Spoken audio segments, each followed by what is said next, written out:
Do I look like a mess? Thank you. This is nerve-wracking. I never imagined it would be.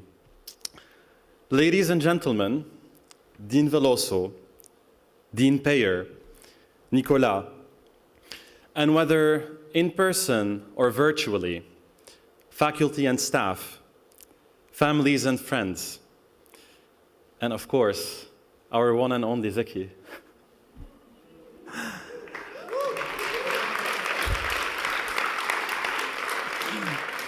Thank you. Thank you for your warm welcome. And greetings from the chilly forest of Fontainebleau. Today, I find myself standing before you as the designated class speaker for the amazing class of December 2023, the dazzling stars of the MBA universe. May I say that this task was akin to herding cats, only with much less fur and with much more opinions. Now, before I start, allow me to introduce you to the person speaking to you today, me.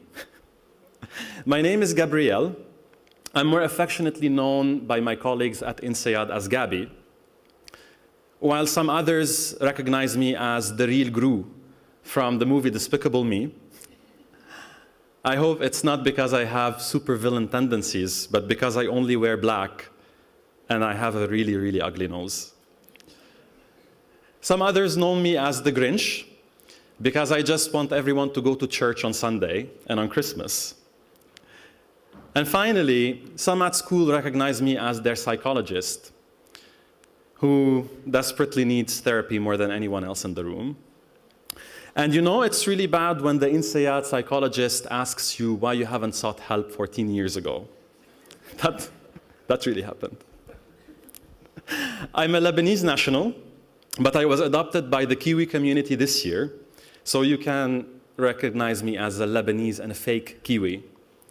And I have the honor today of standing before you and representing this amazing cohort. So let's see if my advisors did a really good job, as they promised, to write and review my speech. So on that note, shout out to Alex, Lily, and Johan, and of course you, Katya. Now, I had grand plans to kick off this speech with the profound wisdom of one of my role models, Cardi B. But then Katya said no, because it's not the right venue. I don't know what you meant, Katya, but if Mama Bear is not happy, Gabi would not be on stage. So we went with that. And instead of realizing my long fantasized dream of quoting Cardi B on stage, we will start with insights from a fountain of wisdom. And I am sure that none of you here has heard of it before. ChatGPT. And for those unfamiliar, everyone in the room again, it's like Google but with a lot of attitude. So upon asking ChatGPT what it is like to go to INSEAD, it responded, and I read, "Going to INSEAD is an experience that, or where, challenges become triumphs, students form a tight-knit community, and people from disparate places find home." And to be honest, I was committed to this quote because I have the core belief that if something is on the internet, it must be true. However, let me admit to you that this is a really weird quote, no? And it took me a while to understand it, and I did not really make sense of it until I was 10 glasses into a wine tasting event. So here's what I realized it meant. Claim number one, INSEAD transforms challenges into triumphs. And I must agree with that. And in order to convince you of it, I invite you to remember your first week of PLDP. Do you remember it? I certainly do. Do you remember that we underwent military training and we swam in the mud? I literally swam in the mud. But without noticing it, we became humbler. We put our pride aside and we started looking deep into ourselves to look for leadership potential. All the while, trying not to get every single strain of the flu that came from every country in the world. And let me tell you, some people did not succeed in doing that. I was sick the whole time. Claim number 2, students in INSEAD form a tight-knit community. And to prove this, I invite you to relive with me one of our most heartwarming initiatives in INSEAD, the Robin Hood campaign. The Robin Hood campaign, for those who are uninitiated, is an initiative where all students from all cohorts in INSEAD contribute to a fund, which is then used to support the education of future INSEADers. And every year, we manage to support the education at least of one future INSEADer. And this is done in several ways, by the way, including auctions on prizes. And allow me to tell you how this personally impacted me. Picture this. I was innocently eating my McDonald's in peaceful oblivion during the Robin Hood auction when I realized that I was benevolently sacrificed by the auctioneers. For the price of 750 euros, I had to wear a stinky panda costume that was probably worn by 50 people before me, parading through classes, handing out coffee, and shaking my panda bottom. If you know me, you know that I can do that. And if I may say so myself, it created a legacy of laughter and camaraderie and support, shaping the future of INSEADers yet to come, which resonates through the very essence of a tightly knit or a tight-knit community that thrives on the benevolence and the camaraderie that exists between its members. Now, if this does not prove to you what a tight-knit community is, I don't know what will.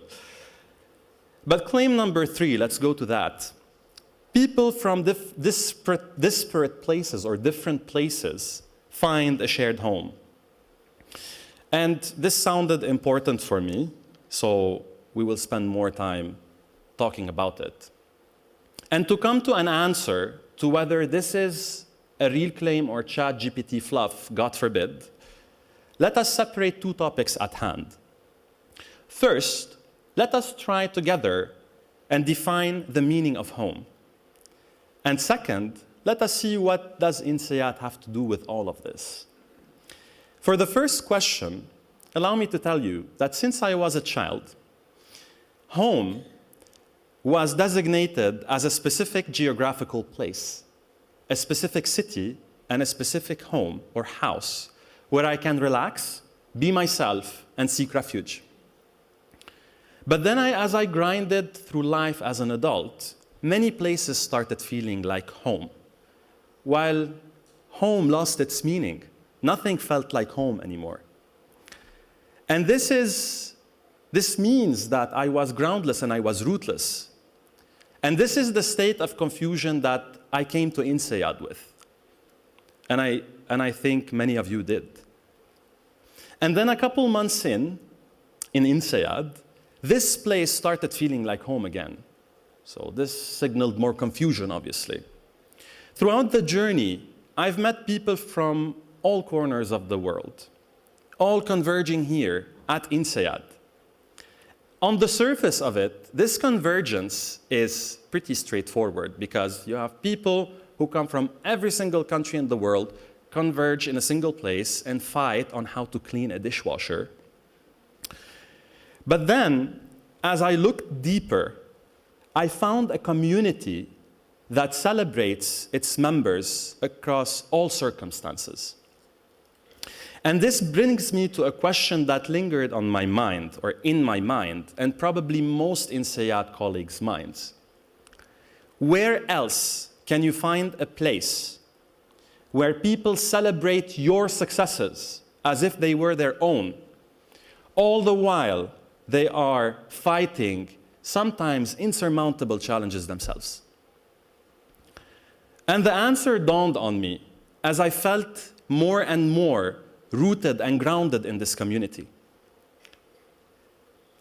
In a place where everyone hails from everywhere, And the realization was striking. It is that home does not have to be a place. And this epiphany brought to my mind the wise words of Professor Emeritus Linda Brim, who once remarked in one of our psychology classes on the challenges that global cosmopolitans like us face when searching for home. But tonight, Linda, I stand on this stage and I declare with confidence that I have found home.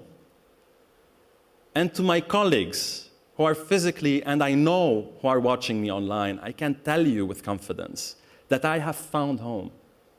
You are home. This community is our shared home.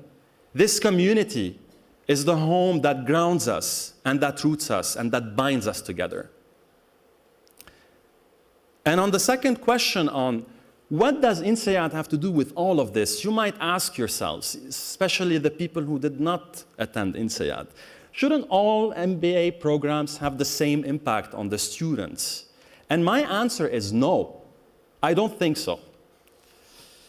And I'm going to share with you a memorable conversation that I had with Dean Orspeyer. I'm not sure you remember that.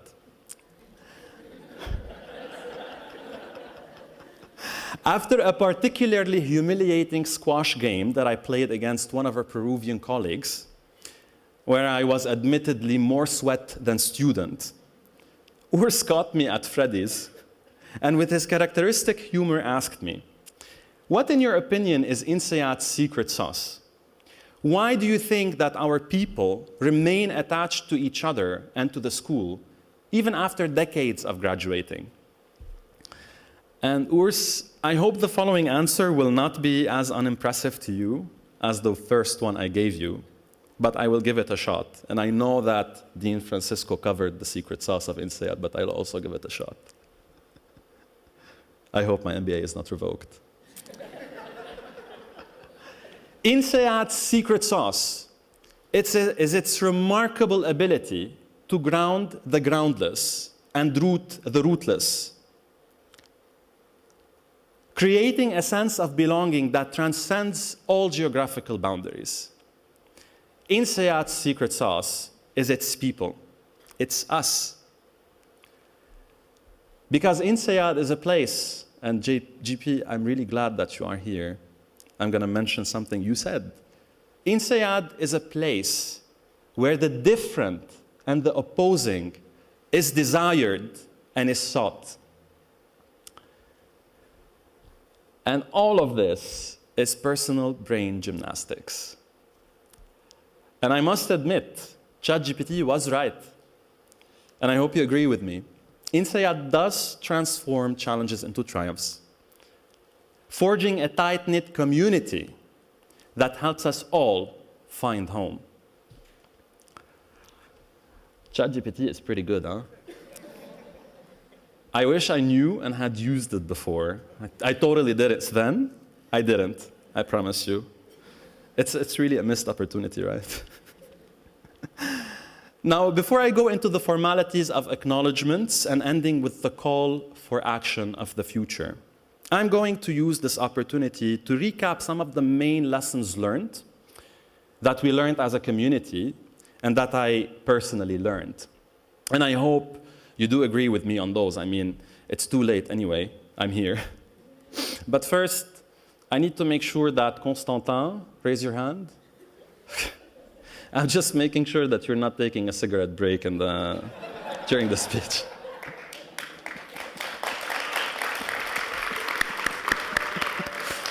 Sorry, Constantin, it should have been Anthony Drube, but he sensed it somehow and fled to Singapore. I never saw him since then. So you're my victim for tonight, sorry. So, lessons learned. Number one, I first learned that everyone has a story to tell. So listen carefully and do not judge. Number two, give others the benefit of the doubt because you probably do not know what they are going through. Number three, remember that being vulnerable is not the equivalent of being weak. So loosen up, be yourselves, and people will most likely to love you for who you truly are. And number four, sometimes maybe good, sometimes maybe no. Sometimes maybe not. Okay. Some more personal lessons learned are as follow. Number one, don't wear too much perfume in the classroom because people don't like it. Urs is so disappointed. Number two, try to avoid mixing the Kiwi and the Aussie accents because you will be confusing the entirety of Asia Pacific on what you're exactly trying to achieve. Number three, and this is the message for the J's and the Mims watching me, hear me out. Always pretend you're working in a BOR.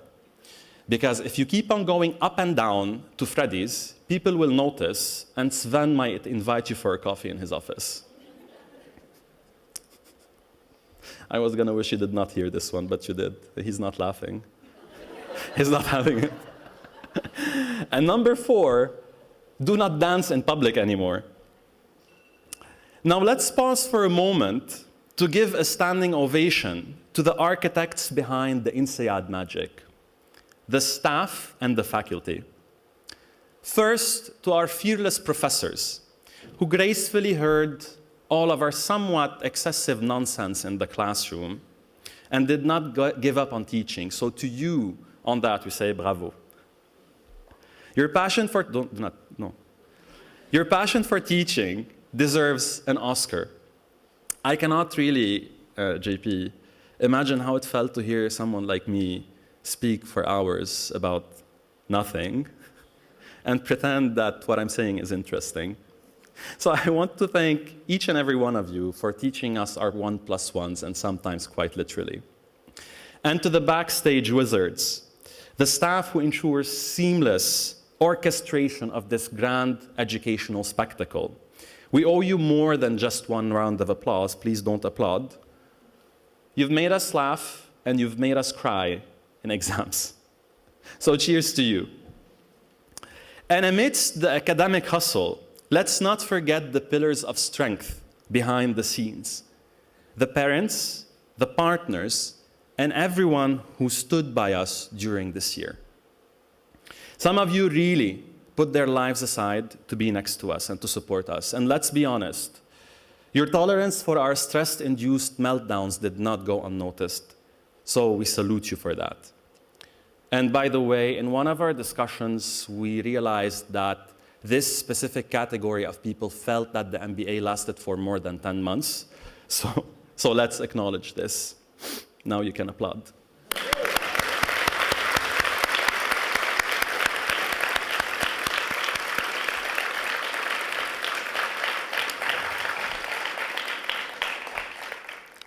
Thank you, I'm blushing.